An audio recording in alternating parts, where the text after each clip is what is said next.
Most people have a list in their head of the things that are dangerous: smoking, obesity, not exercising. Those are the obvious ones, the ones every doctor mentions and every patient nods along to. But in 22 years of treating people with failing hearts, damaged arteries, and collapsing cardiovascular function, I have seen something that list consistently misses. Something so ordinary, so woven into the fabric of everyday life that patients genuinely cannot believe me when I first bring it up.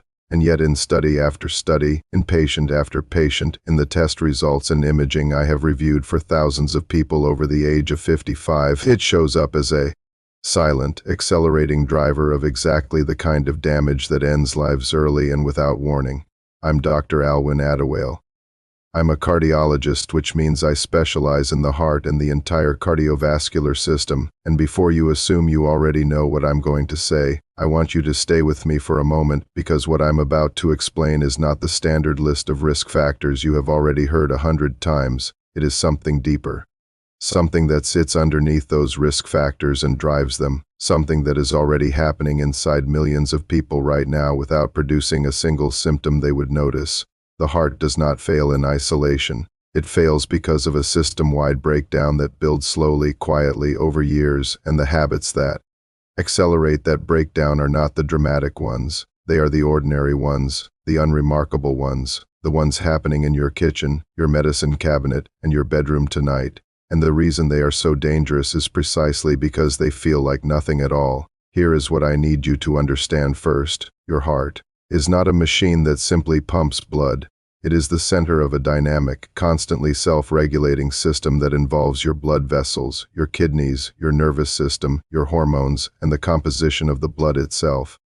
When any one of those components is under stress, the heart compensates. It works harder. It adapts, and for years, sometimes decades, that adaptation is invisible from the outside. You feel fine. Your energy is reasonable. Nothing dramatic is happening. But inside, the walls of your arteries are thickening. The pressure your heart pumps against is rising. The electrical system that keeps your rhythm steady is being slowly disrupted. And the margin for error, the buffer between a body under quiet stress and a body in crisis, is getting thinner every single year after 60.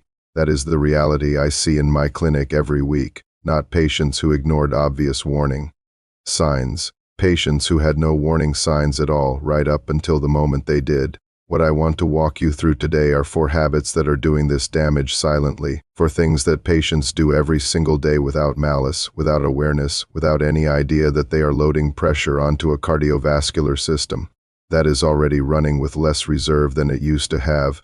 And then I am going to show you exactly what to do differently, starting this week, not in some vague future plan, but right now, tonight, in decisions you can actually make.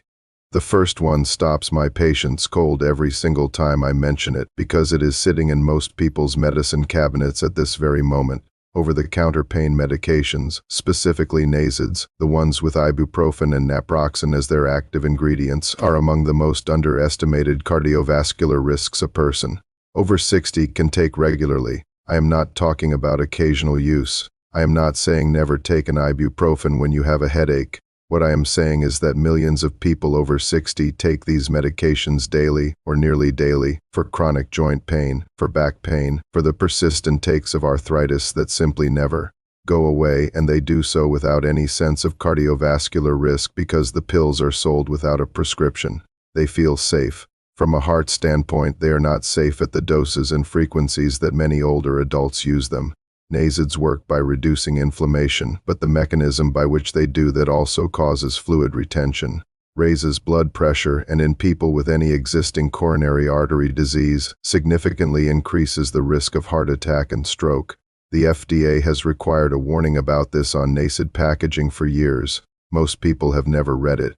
In a younger cardiovascular system with full reserve, the pressure increase from occasional NSAID use is manageable. In a person over 60 whose arteries have already stiffened and whose heart is already compensating for elevated baseline pressure, that additional load is not trivial. I have had patients whose blood pressure was well controlled for years suddenly become resistant to their medication, with no lifestyle change, no new diagnosis, nothing except the addition of a daily ibuprofen for a knee. The alternative is not to suffer with pain unmanaged, Acetaminophen, which is Tylenol, does not carry the same cardiovascular risk profile and is the appropriate first-line choice for most people over 60 managing chronic pain.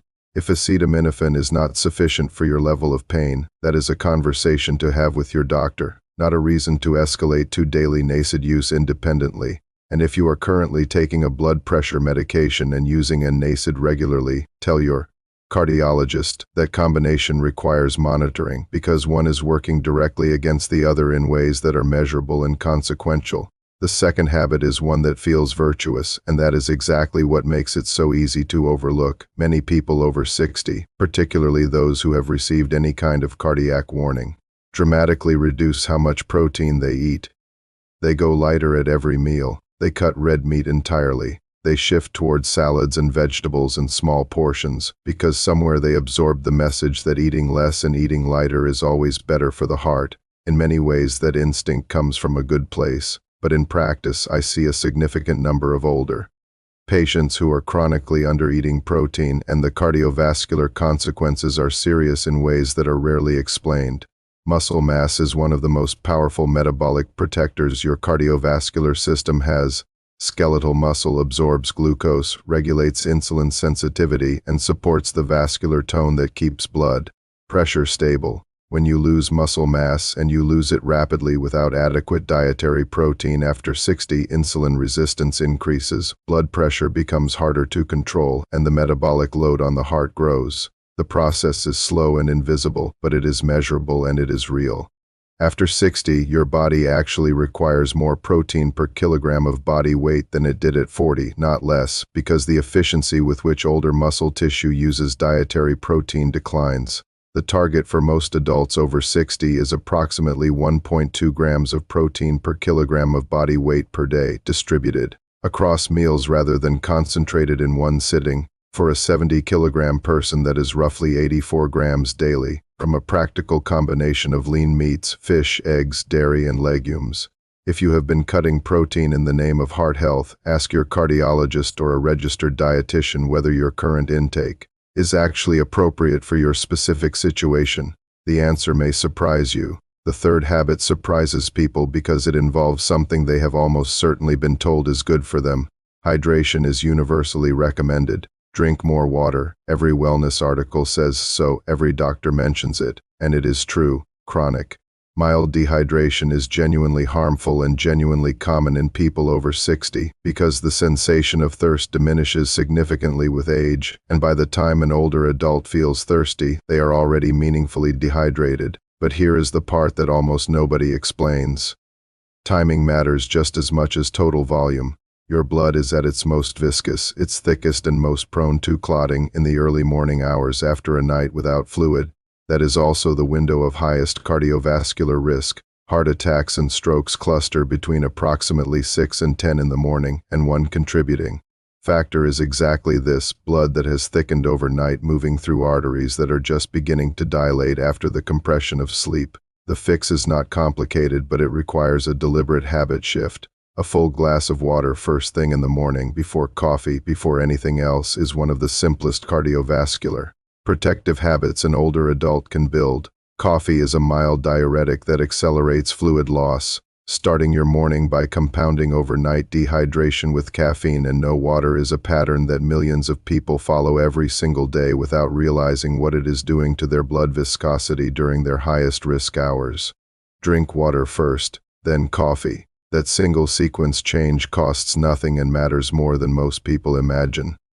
The fourth habit is the one that generates the most pushback in my clinic, and it is the one I feel most strongly about communicating clearly.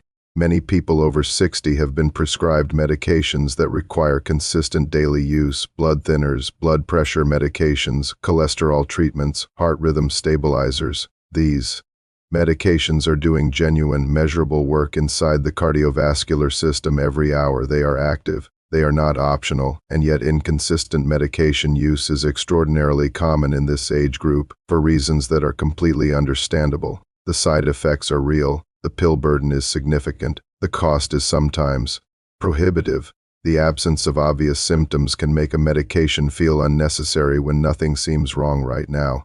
I am not here to lecture anyone. I am here to explain what actually happens inside the cardiovascular system during medication gaps, because most patients have never had this explained to them in concrete terms. When you take a blood pressure medication consistently for months and then skip several days, your pressure does not drift gently upward. It rebounds, often spiking significantly above your pre-treatment baseline, a phenomenon called rebound hypertension. That spike does not happen during your afternoon walk or your morning coffee. It happens during the night, during sleep, in the early morning hours, precisely during the window when the cardiovascular system is already at its most vulnerable and least monitored. Blood thinners taken inconsistently create windows of elevated clotting risk that are not distributed randomly across the day. They concentrate during the gaps, and those gaps at night in the early morning are the same windows that carry the highest risk of stroke and heart attack for people over 60. If cost is the barrier, generic versions of almost every common cardiac medication exist and are often dramatically less expensive. If side effects are the issue, alternatives almost always exist and are worth exploring with your physician. If the pill burden feels unmanageable, pill organizers, blister packs, and pharmacy reminder services are practical solutions that eliminate the daily decision load. None of these barriers is unsolvable, but solving them requires an honest conversation with your cardiologist, one that too many patients avoid because they feel embarrassed about not taking their medications as prescribed. Have that conversation. It is far less uncomfortable than what happens when those gaps accumulate over time. Now let me bring all of this together into something practical, because the point of understanding these 4 habits is not anxiety, it is action. Starting this week, there are 4 specific things you can do. First, look at your medicine cabinet and identify any NSAID pain reliever you are using more than 2 or 3 times per week. Talk to your doctor or pharmacist about whether acetaminophen is an appropriate substitute for your type of pain, and if you are on blood pressure medication, flag the NSAID use explicitly. Second, track your protein intake honestly for 3 days. Using any basic nutrition app or online tool, compare it to the 1.2 grams per kilogram target, and if you are consistently falling short, bring that finding to your next appointment. Third, put a glass of water on your kitchen counter tonight as a visual reminder to drink it before your coffee tomorrow morning. That one sequence.